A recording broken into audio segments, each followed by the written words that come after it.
Last ವಿಡಿಯೋದಲ್ಲಿ ನಾನು ಹೇಳಿರೋ ಹಾಗೆ ಮತ್ತೆ ನಿಮ್ಮ ಭೇಟಿ ನೆಕ್ಸ್ಟ್ ವಿಡಿಯೋ ಅಂತ ಹೇಳಿದೆ. So here I am. So ಈ ವಿಡಿಯೋ ಆಗಿದೆ ಜಾತ್ರೆ ಬಗ್ಗೆ, ನಮ್ಮೂರ ಹಬ್ಬ.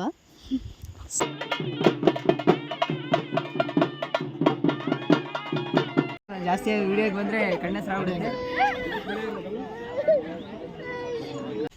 So welcome back again, welcome back to my YouTube channel. ಯಾರೆಲ್ಲ ಇನ್ನೂ ಸಬ್ಸ್ಕ್ರೈಬ್ ಮಾಡ್ಕೊಂಡಿಲ್ಲ ಪ್ಲೀಸ್ ಸಬ್ಸ್ಕ್ರೈಬ್ ಮಾಡ್ಕೊಳ್ಳಿ, ಫಾಲೋ ಮಾಡಿ ಆ್ಯಂಡ್ ವಿಡಿಯೋ ಪೂರ್ತಿ ನೋಡೋದನ್ನು ಮಾತ್ರ ಮರಿಬೇಡಿ. ನಾನು ಲಾಸ್ಟ್ ವಿಡಿಯೋದಲ್ಲೇ ಹೇಳಿದ್ದಾಗೆ ನನ್ನ ಚಿಕ್ಕಿಗೆ ಗಂಡು ನೋಡೋ ಶಾಸ್ತ್ರ, ಹೂ ಮುಡಿಸೋ ಶಾಸ್ತ್ರ ಆಗಿತ್ತು. ಸೊ ಅಲ್ಲಿಂದ ಮುಗಿಸ್ಕೊಂಡು ಬರ್ತಿದ್ದಂಗೆ ಈವ್ನಿಂಗಿಗೇನೆ ಗಂಗೆ ತರಬೇಕಾಗಿತ್ತು ಊರ ಜಾತ್ರೆಗೆ. ಆ್ಯಂಡ್ ನನ್ನ ನಾದಿನಿ ಮಗಳಿಗೇನೆ ಕಳಸ ಹೊರಿಸೋದು ಇದ್ದಿದ್ದು ಕೂಡ, ನನ್ನ ಸೊಸೆಗೆ. ಸೊ ಎಲ್ಲ ಶಾಸ್ತ್ರಗಳು ಆಲ್ರೆಡಿ ಶುರು ಆಗ್ತಾಯಿತ್ತು. ನಾನು ಬಂದು ಫಟಾಫಟ್ ಅಂತ ಮತ್ತೊಮ್ಮೆ ಸ್ನಾನ ಮಾಡಿಕೊಂಡು ಫ್ರೆಶ್ ಆಗಿ ರೆಡಿ ಸ್ಯಾರಿ ಎಲ್ಲ ಚೇಂಜ್ ಮಾಡಿಕೊಂಡು ನಾನು ದೇವಸ್ಥಾನದ ಕಡೆ ಹೊರಟೆ. ಆ್ಯಂಡ್ ಹೊರಟಿದ ತಕ್ಷಣ ಗೊತ್ತಿರುತ್ತೆ ನಮ್ಮ ಕಡೆ 101 ಗಂಗೆ ಹೊರಬೇಕು ಅನ್ನೋದಿದೆ, ಎಲ್ಲ ಕಡೆ ಇರುತ್ತೆ ಆಲ್ಮೋಸ್ಟ್. ಸೊ ಆ ಶಾಸ್ತ್ರ ಎಲ್ಲ ಆಗಬೇಕಿತ್ತು. ಬಟ್ ಈ ಸತಿ ಅಷ್ಟು ಜನ ಇಲ್ದಲೇ ಇರೋದ್ರಿಂದ 21 ಕಳಸ ಗಂಗೆಯನ್ನು ಹೊರೋದು ಅಂತ ಹೇಳಿ ಆಗಿತ್ತು. ಸೊ ಅದಕ್ಕಿಲ್ಲೆಲ್ಲ ಪ್ರಿಪ್ರೇಷನ್ಸ್ ನಡೀತಾ ಇತ್ತು. ನಾನೆಲ್ಲ ವೀಡಿಯೋಗಳನ್ನ ಮಾಡಿಕೊಂಡು ನನ್ನ ಸೊಸೆ ಕೇಳ್ತಾಯಿದ್ಲು, ಅತ್ತೆ ನೀನು ನನ್ನ ಜೊತೆ ಇರು. ಬಿಕಾಸ್ ಲಾಸ್ಟ್ ಇಯರ್ ಕೂಡ ಅವಳೇ ಹೊತ್ತಿದ್ದು, ನಾನೇ ಜೊತೆಯಲ್ಲಿದ್ದೆ, ಯಾರಿಗೂ ಇಟ್ಕೊಳ್ಳೋದಕ್ಕೆ ಕೊಟ್ಟಿರಲಿಲ್ಲ ಅವಳನ್ನು. ಸೊ ಈ ವರ್ಷನೂ ಅತ್ತೆ ನೀನೇ ನನ್ನ ಜೊತೆ ಇರು, ನನಗೆ ಭಯ ಆಗುತ್ತೆ ಅಂತ ಅವಳು ಕೇಳ್ತಾಯಿದ್ಲು. ಸೊ ನಾವು ಅವಳನ್ನ ಬಿಟ್ಟು ಹಳ್ಳಾಡೋಕ್ಕೆ ಆಗಿರಲಿಲ್ಲ. ಸ್ಟಿಲ್ಸ್ ಒಂದಷ್ಟು ಏನು ಬೇಕು ವೀಡಿಯೋಸು, ನಾನು ನಮ್ಮೂರ ಜಾತ್ರೆ ಹೇಗೆ ನಡೆಯುತ್ತೆ ಅನ್ನೋದನ್ನು ನಿಮಗೆ ತೋರಿಸ್ಬೇಕು ಅನ್ನೋ ಕಾರಣಕ್ಕೆ ಒಂದಷ್ಟು ವೀಡಿಯೋ ಬೈಟ್ಸ್ನ ತೊಗೊಂಡಿದ್ದೀನಿ. ಸೊ ಇನ್ನು ಮುಂದೆ ನೀವೇ ನೋಡ್ತಾ ಬನ್ನಿ. ವಿಡಿಯೋದಲ್ಲಿ ಎಲ್ಲೂ ನಾನು ನನ್ನ ನಾದಿನ ಆಗಲಿ ಅಥವಾ ನನ್ನ ನಾದಿನಿ ಮಗನಾಗಲಿ, ನಮ್ಮ ಅತ್ತೆ ಮಾವನ್ನಾಗಲಿ, ನನ್ನ ಯಜಮಾನ್ರನ್ನಾಗಲಿ, ನನ್ನ ಮಗಳನ್ನಾಗಲಿ ಯಾರನ್ನೂ ತೋರ್ಸೋಕ್ಕಾಗಿಲ್ಲ. ಜಸ್ಟ್ ಬಿಕಾಸ್ ಒಂದೇ ರೀಸನ್, ನನ್ನ ಅಳಿಯಂಗೆ ಹುಷಾರಿರಲಿಲ್ಲ.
ಪ್ರತಿ ವರ್ಷ ಹೀಗೆ ದೇವ್ರು ಬರುತ್ತೆ ಅವಳಿಗೆ. ಸೊ ಕುಣಿದು ಸುಸ್ತಾಗಿ ಹೋಗ್ಬಿಟ್ಟಿದ್ದಾಳೆ ಪಾಪ.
divine vibe. Now start.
Clips ಇದೆ. ಸೊ ಇದಾಗಿತ್ತು ಇವತ್ತಿಂದು, ಅಂದರೆ ನೈಟ್ ಏನು ಗಂಗೆ ತರ್ತೀವಿ ಅಲ್ಲಿ ತನಕ ಮಾತ್ರ ಜಾತ್ರೆ. ನಾಳೆ ಬೆಳಿಗ್ಗೆದು ಏನು ಕೆಂಡ ತುಳಿತೀವಿ ಅದನ್ನೆಲ್ಲ ನಾನು ನಿಮಗೆ ನೆಕ್ಸ್ಟ್ ವೀಡಿಯೋದಲ್ಲಿ ತೋರಿಸ್ತೀನಿ, ನೋಡ್ಕೊಂಡು ಬನ್ನಿ.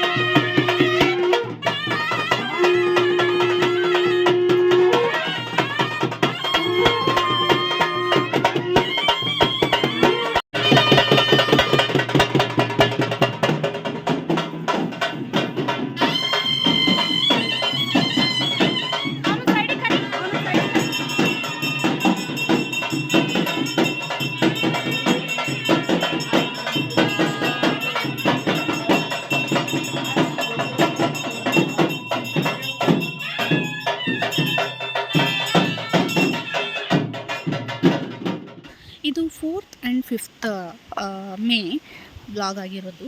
ಸೊ ಇದು ನೆಕ್ಸ್ಟ್ ಡೇ ಮಾರ್ನಿಂಗ್ ಕೆಂಡ ತುಳಿಯೋಕೆ ಹೋಗಬೇಕಿತ್ತು. ಬೆಳಿಗ್ಗೆ ಬೇಗ ಎದ್ದು ನನ್ನ ಸೊಸೆನೆಲ್ಲ ರೆಡಿ ಮಾಡಿ ನಾವು ಕೂಡ ಎಲ್ಲ ಸ್ನಾನ ಮಾಡಿಕೊಂಡು ರೆಡಿಯಾಗಿ ಅವಳಿಗೆ ಮತ್ತೆ ಈಗ ಕಳಸ ಹೊರಿಸ್ತಾರೆ. ಸೊ ರೆಡಿ ಮಾಡಿಕೊಂಡು ನಾವು ಕೂಡ ಎಲ್ಲ ಸ್ನಾನಗಿನೆಲ್ಲ ಮುಗಿಸಿ ರೆಡಿಯಾಗಿ ಅವಳನ್ನು ಜೊತೆಗೆ ಕರ್ಕೊಂಡು ಹೊರಡ್ತಾ ಇದ್ದೀವಿ. ದೇವಸ್ಥಾನದ ಹತ್ರ ಹೋಗೋಣ ಆ್ಯಂಡ್ ಅಲ್ಲಿ ಏನೇನೆಲ್ಲ ತಯಾರಿ ನಡೀತಾ ಇದೆ ನೋಡೋಣ ಬನ್ನಿ.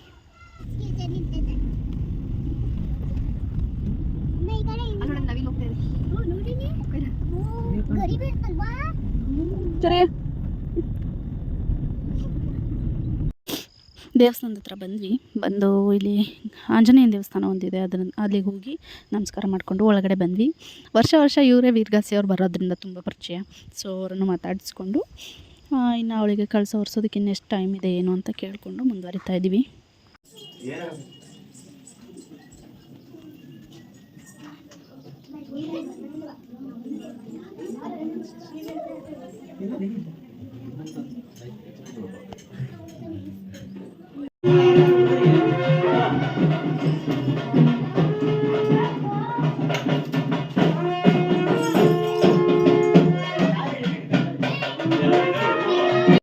ದೇವ್ರ ದರ್ಶನ ಎಲ್ಲ ಮುಗಿಸಿ ಹೊರಗಡೆ ಎಲ್ಲ ಒಂದು ರೌಂಡ್ ಬಂದು ಕೂತಿದ್ವಿ. ಅಷ್ಟರಲ್ಲಿ ಕಳಸ ಹೊರಿಸೋಣ ಬನ್ನಿ ಟೈಮ್ ಆಗೋಯ್ತು ಅಂತ ಕರೆದ್ರು. ಸೊ ಇಲ್ಲಿ ಕಳಸ ಹೊರಿಸ್ತಾ ಇದ್ದೀವಿ ನಮ್ಮ ಹುಡುಗಿಗೆ. ಇವನು ನನ್ನ ತಮ್ಮ ಯಶು ಅಂತ. ಹೊರಿಸಿದ್ವಿ ಆ್ಯಂಡ್ ಈಗ ಪೂಜೆ ಎಲ್ಲ ಆಗಿ ಹೊರಗಡೆ ಕರ್ಕೊಂಡು ಹೋಗ್ತಾರೆ. ತುಂಬ ಖುಷಿ ಆಗುತ್ತೆ. ನಮ್ಮನೆ ಹುಡುಗಿ ಈ ಥರ ಕಳಸ ಪ್ರತಿ ವರ್ಷ ಅವಳೇ ಹೊರ್ತಾಳೆ ಅಂತ ಅಂದರೆ ನಮಗೆ ಸಿಕ್ಕಿರೋದು ಏನೋ ಒಂದು ಚಾನ್ಸು. ನಾವು ದೈವಗೆ ನಮ್ಮ ಕೈಲಿ ಆದಷ್ಟು ನಾವು ಅರ್ಪಿಸ್ಕೊಳ್ಳೋಕೆ ಆಗ್ತಿದೆ ಅನ್ನೋ ಖುಷಿ ನಮಗೆ. So you are happy. And ನಮ್ಮ ಅಪ್ಪಾಜಿ ತುಂಬ ದೇವ್ರನ್ನ ನಂಬ್ತಾರೆ ಆ್ಯಂಡ್ ಈ ದೇವರಿಗೆ ತುಂಬ ಅಂದರೆ ತುಂಬ ಮಾಡಿದ್ದಾರೆ. So we are blessed and happy.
ಜಾತ್ರೆ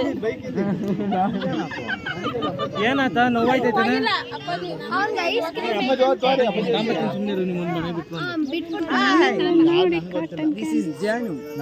ಜೇನು